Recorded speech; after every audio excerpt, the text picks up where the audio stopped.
My fiancée told me the wedding was canceled unless I apologized to her ex. I replied, then the wedding's canceled. She didn't take me seriously until the venue contacted her to confirm it was officially called off. My name is Mark, I am 32, and I work in IT support for a mid-sized logistics company. I live outside Columbus and my weeks are pretty routine: commute, gym, dinner, sleep, repeat. My fiancée is Jenna, 29, a dental office manager. We have been together 3 years, engaged for 6 months, and we do not live together yet because we agreed to wait until after the wedding to combine leases. Up until last month, I would have told anyone we were solid. Not perfect, but normal adult problems. Schedules, money conversations, family boundaries. The kind of stuff you solve with calendars and honest talks. Jenna has an ex named Ryan. They dated before me, on and off, and she says it ended because he was immature and could not commit. Fine. I have my own history too. The difference is I do not drag it into the present. Ryan still floats around her life in weird ways. Mutual friends, random group events, and the occasional text that she insists is harmless. I did not love it, but I also did not want to be the controlling guy who bans friendships. So I kept it simple. I said I am not interested in him being part of our marriage in any capacity. That should have been easy. Then Jenna started wedding planning like it was a military operation where I was the unpaid intern. Every decision came with a tone. If I asked a question, she acted like I was slowing her down on purpose. If I disagreed, she would go quiet and then punish me with icy one-word answers for the rest of the night. 2 weeks ago, she told me Ryan was coming to the wedding. Not invited by me. Not even as a plus one. She said he was coming because he helped introduce her to one of the vendors years ago, and it would be rude not to include him. That made 0 sense, but she said it like it was obvious and I was being dense. I told her no. Calm, clear, no drama. I said I am not getting married with her ex sitting there watching it happen. She rolled her eyes and said I was insecure. Then she hit me with something that made my stomach drop. She said the wedding was canceled unless I apologized to Ryan for being disrespectful about him. I thought she was bluffing. I said okay, then the wedding is canceled. And I meant it. She laughed like I had just told a joke, grabbed her keys, and left. The last thing she texted me that night was that I would come crawling back once I realized how much money was already spent. I did not crawl. I started making calls. The next morning I called the venue first. I did not yell. I did not give a dramatic speech. I simply asked what the cancellation policy was and what steps were required to officially terminate the contract. They told me both parties had signed, but either one of us could request cancellation. There would be a financial penalty depending on timing. I asked them to email me the form. While I waited, I called the caterer and the photographer. Same tone, same question. I kept it practical. If the wedding was conditional on me apologizing to her ex, then it was not a wedding I was interested in funding. Jenna texted around noon. She sent a screenshot of a honeymoon Airbnb confirmation and wrote, "Hope you are proud of yourself." Non-refundable. I replied that I was handling the venue cancellation and that we could split whatever losses were legally ours. I kept it neutral. No insults. No threats. She immediately called. The first thing she said was, "Are you seriously trying to embarrass me?" That word stuck out. Embarrass. I told her I am not apologizing to a man who has no place in our marriage. I also said if she truly believes the wedding should hinge on that, then canceling it is the logical outcome. She shifted tactics fast. Suddenly, it was not about Ryan. It was about me disrespecting her judgment. She said I was making her choose sides and that healthy adults do not give ultimatums. I reminded her she gave the ultimatum. Apologize to Ryan or the wedding is canceled. I just accepted her terms. There was a long silence. Then she said, "You are overreacting." I did not mean actually canceled. That was the first crack. I asked her directly if Ryan was coming to the wedding. She hesitated. Then she said he would only come if I could be mature. That told me everything. I submitted the cancellation form that afternoon. I did not do it impulsively. I read the contract twice. The deposit was significant but not devastating. I can absorb my half without ruining my finances. It would hurt, but not as much as starting a marriage where my boundaries are negotiable based on her mood. 3 days later, the venue emailed both of us confirming receipt and asking Jenna to acknowledge the cancellation. That is when she realized I was not posturing. She showed up at my apartment that night without calling. She was not laughing anymore. When Jenna knocked, it was close to 9 at night. I had already finished dinner and was answering emails. I almost did not open the door, but I figured avoiding her would just drag this out. She walked in like she still lived there, dropped her purse on my counter, and immediately started in. She said I blindsided her, that canceling without another discussion was extreme, that I made her look unstable to the venue coordinator. She said I was focusing on the wrong issue, that this was about trust. According to her, if I trusted her, I would not feel threatened by a man she dated years ago. She kept repeating that he was important to her growth and that cutting him out would be immature. I told her I am not threatened. I am unwilling to celebrate the start of my marriage with her ex in the audience because she thinks optics matter more than my comfort. She snapped and called me controlling. Then she said something that shifted the entire conversation. She said Ryan felt disrespected by the way I talked about him. I asked when exactly I talked about him to Ryan. She hesitated again. Then she admitted she had shown him screenshots of our private argument about the wedding guest list. She said she wanted his perspective because he knows her well. That was the first time I felt actual clarity instead of frustration. This was not about inviting an ex. This was about triangulation. She was running our conflict through him and then expecting me to apologize for having an opinion about my own wedding. I told her that sharing our private conversations with an ex crossed a boundary for me. She shrugged and said I was being dramatic. According to her, I should be grateful she has friends who care enough to weigh in. Friends. That word again. I asked her directly if she was still emotionally attached to him. She got angry instantly. Said I was disgusting for implying that. Said if she wanted Ryan, she would not be engaged to me. That answer sounded rehearsed. I did not raise my voice. I told her this is exactly why I canceled. Because instead of respecting a simple boundary, she escalated and involved the one person guaranteed to destabilize things. She looked at me like I had betrayed her. Then she said something I did not expect. She said if I undo the cancellation and apologize to Ryan, she will forgive me for embarrassing her. Forgive me. That was when I realized this was not a misunderstanding. It was a power test, and she was still assuming I would fold. When she said she would forgive me, it landed wrong. Not dramatic, not explosive, just wrong in a quiet, final way. I looked around my apartment for a second, at my couch, my kitchen counter, the place I pay for and keep stable. Then I looked back at her and realized she was still talking like this was a negotiation where she held leverage. I told her we were done for tonight and that she needed to leave. She blinked like she did not process it. I repeated it calmly. This conversation is over. You need to go home. She crossed her arms and said she was not finished. She said adults do not walk away when things get uncomfortable. The irony was almost impressive. I did not argue. I walked to the door and opened it. She stood there staring at me, waiting for me to soften, waiting for me to apologize for setting a boundary inside my own apartment. I told her this is my place. You are here as a guest. I am asking you to leave. Her voice changed, sharper.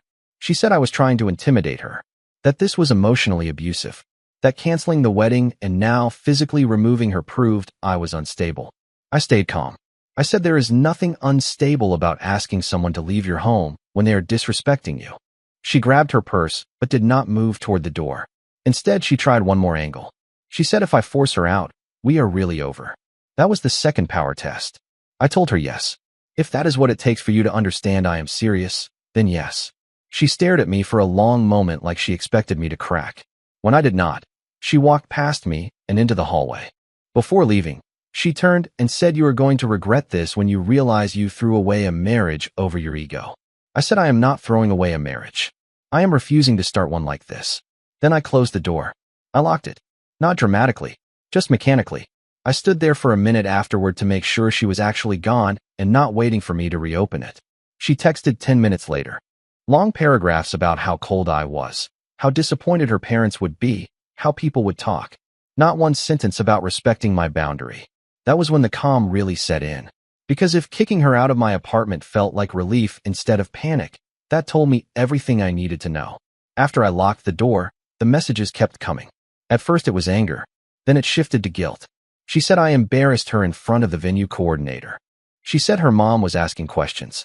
She said people were going to assume she did something terrible. I noticed something. Every text centered on her image, her humiliation, her inconvenience. Not once did she say she understood why I was uncomfortable with Ryan being involved in our relationship. Around midnight, she called 3 times in a row. I let it ring out. I was not going to have another circular conversation where she reframed my boundary as aggression. The next morning, there were more messages. This time she was calmer. She said we needed to fix this before it got out of hand. She suggested we meet for coffee and talk like adults.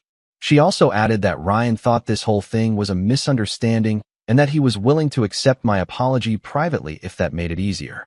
That line did it. The fact that he knew enough details to have an opinion meant she was still feeding him updates in real time.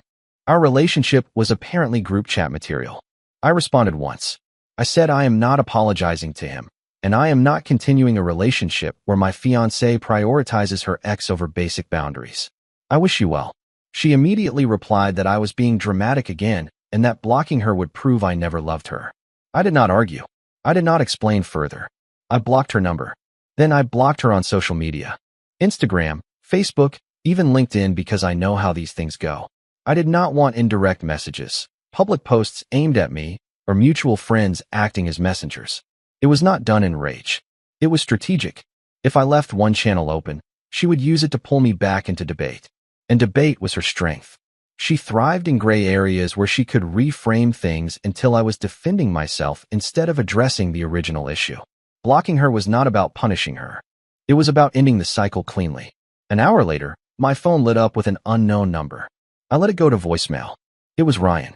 I stared at the voicemail notification for a full minute before listening to it. Ryan's voice was calm. Too calm. He said he heard things had gotten out of hand and that he did not want to be the reason a marriage fell apart. He said he respected me and hoped we could clear the air man to man. That phrasing alone told me this was not accidental involvement. He felt entitled to step in. He also said Jenna was really upset and that she tends to react emotionally when she feels cornered. He framed himself as the reasonable one, the mediator. I did not call him back. Instead, I saved the voicemail and took a screenshot of the call log. Not because I planned to escalate anything, but because documentation matters when stories start shifting. About an hour later, my sister texted asking what was going on. Jenna had apparently called her crying, saying I abruptly canceled the wedding over a minor guest list disagreement and then blocked her without explanation. That was fast. I called my sister and gave her the short version. No dramatics, just facts. Jenna invited her ex to the wedding against my wishes. She shared our private arguments with him. She demanded I apologize to him or the wedding was off. I accepted that condition. My sister went quiet for a second and then said that is not a minor disagreement. Exactly. By mid-afternoon, Jenna tried reaching me through email. Subject line, please just listen. I read it once. It was more of the same. She said she felt attacked and unsupported. She said Ryan was only trying to help. She said blocking her was cruel and immature. She also slipped in that canceling the venue without her agreement could have legal consequences for me if she decided to pursue damages. That part was interesting. Not because I was worried. The contract clearly allowed cancellation by either party, but because it showed her mindset. This was no longer about repairing anything. It was about leverage. Late that evening, Ryan texted again from a different number. He said avoiding the conversation makes you look guilty. I blocked that number too. At that point, a pattern was obvious. Jenna was not trying to fix our relationship privately. She was building a narrative where I was unstable and unreasonable. And Ryan was not a bystander. He was participating. That confirmed something I had been hesitant to say out loud. This was never just about a wedding guest. It was about whether I was willing to compete with her ex for influence inside my own relationship. 2 days passed without direct contact because I had closed every door she tried to use. That did not stop the ripple effects. A mutual friend, Kevin, messaged me asking if I was okay. He said Jenna told their group chat that I had a jealousy issue and sabotaged the wedding after spiraling over nothing. According to her version, Ryan was invited out of courtesy and I reacted like she had cheated.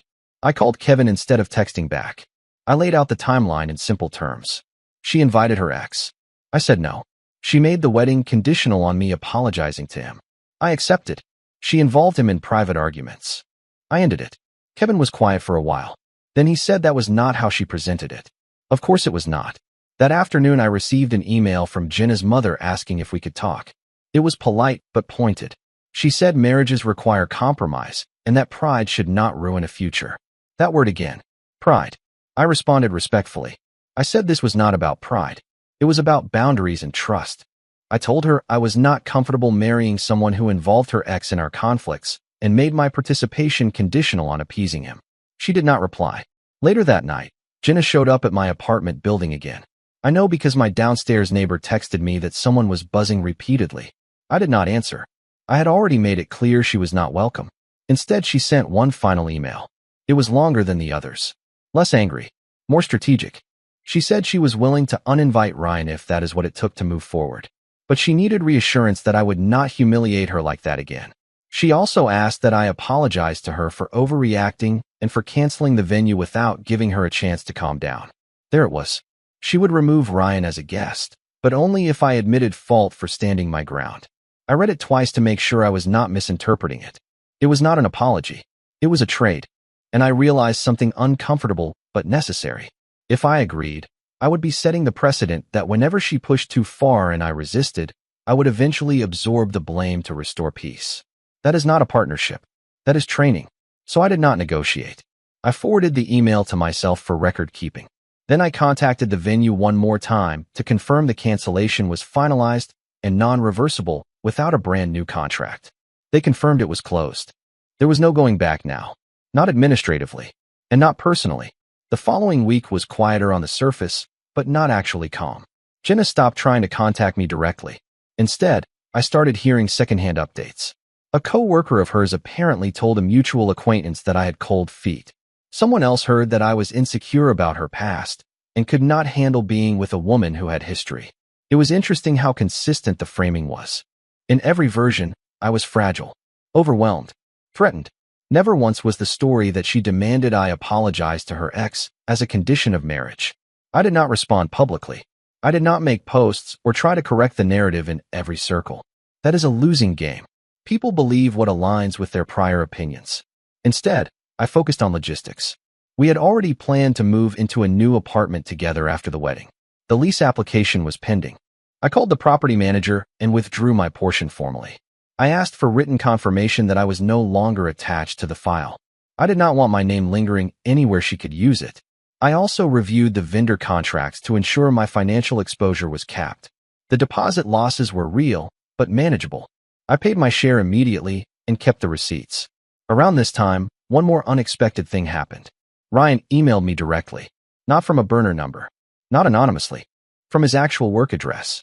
He wrote that he felt obligated to step in because Jenna was spiraling and blaming herself. He said he never intended to cause division and that he respected my position as her future husband. Future husband. That phrase was either tone-deaf or deliberate. He also said that if I wanted to meet for coffee and clear misunderstandings, he was open to it. He emphasized that mature men communicate rather than shut people out. I read it carefully. There was no acknowledgement that inserting himself into our private conflict was inappropriate. No admission that receiving screenshots of our arguments crossed a line. Just a soft suggestion that I was the one avoiding growth. That was the final piece for me. Because I realized something simple. If I married Jenna, Ryan would not fade into the background. He would remain a consultant in our disputes. A shadow vote.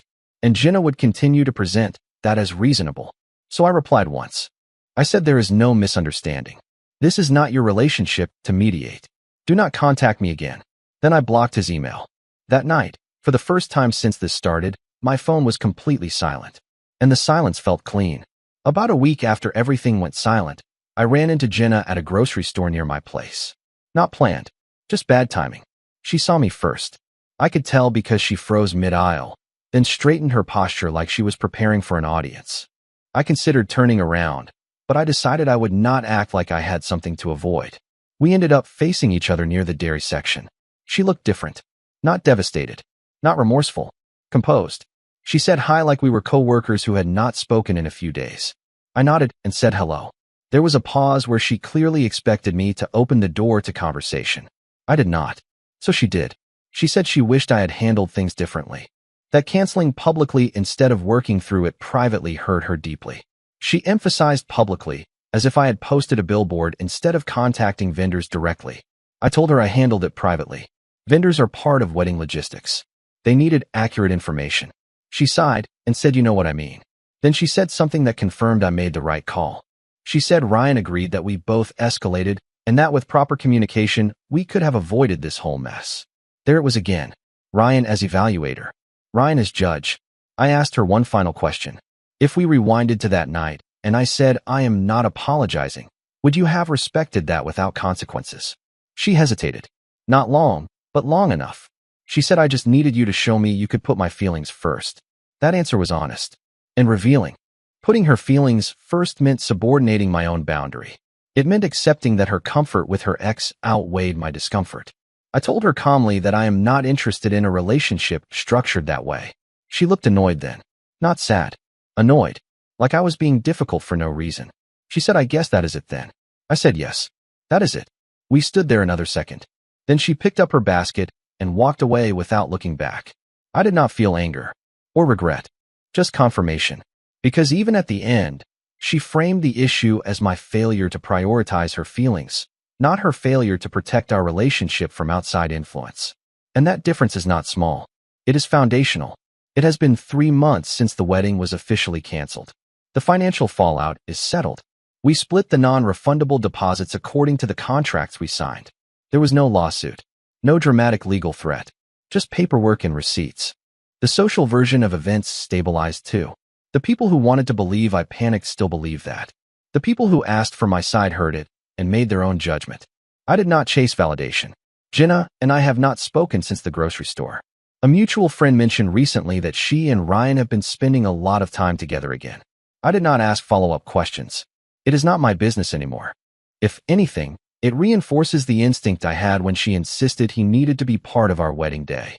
Looking back, the actual trigger was small on paper. An invitation. An apology, a demand framed as compromise. But the structure underneath it was not small. She involved her ex in our private conflict. She treated his opinion as relevant to our engagement. She positioned me as someone who needed to earn approval from a man who had no place in my future. And when I refused, she escalated instead of recalibrating. What stands out most is not the argument itself. It is how quickly she moved to control the narrative once I did not comply. Calling my sister. Messaging friends, suggesting I was unstable. That was not panic. That was damage control. If I had apologized to Ryan, the wedding would have gone forward. On the surface, everything would have looked fine. Photos, smiles, speeches. But I would have known that when push came to shove, my boundary was negotiable and her ex had a voice in our dynamic. That knowledge would not disappear after the honeymoon. People keep asking if I regret how firm I was. The honest answer is no. Canceling a wedding is expensive and inconvenient. Divorcing someone who does not respect your boundaries is far worse. I did not lose a marriage. I avoided one that was already structured against me. And the fact that she only believed I was serious once the venue confirmed it was canceled tells me everything about how she viewed my resolve. She thought I was bluffing. I was not.